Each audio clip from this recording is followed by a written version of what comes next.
Hello, happy lunch po. Lunch po tayo. Lago yung buhok natin na sa kaya dinigyan ko na ito. Ayaw ko pa magpagupit. Ayan. Kain po tayo. Ito lang po yung pagkain ko today.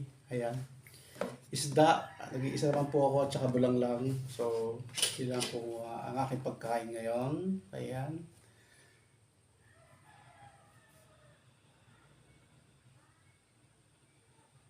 Amen. Ayan. Pray po tayo. Pasalamat natin sa Panginoon. Kain po tayo. Konting bulang lang, konting isda. Ayan. Kain po tayo. Ayan. Oh. Kita niyo ba yan?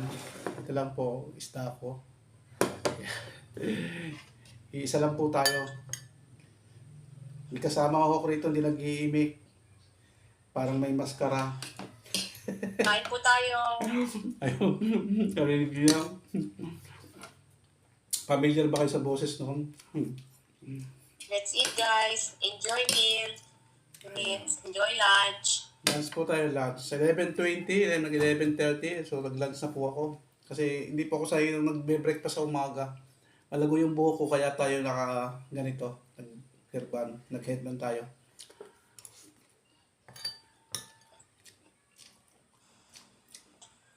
Sarap. Hindi po ako nagluto ng ulam. Binigyan lang po ako ng aking kapatid na panganay, si Ate Gloria at si Lady. Shout out sa yung dalawa. Sila po yung nagbigay sa akin ito. Kasi nag-iisa nga po ako eh. Kaya minsan, tinatamad na kumain.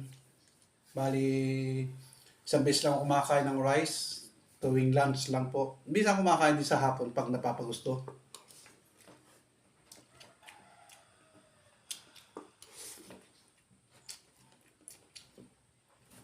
Pero tayo yung dito, yellow pin. Bigay din natin lo. Hindi na ako pinabili ng ulam. Wala po ang tubig.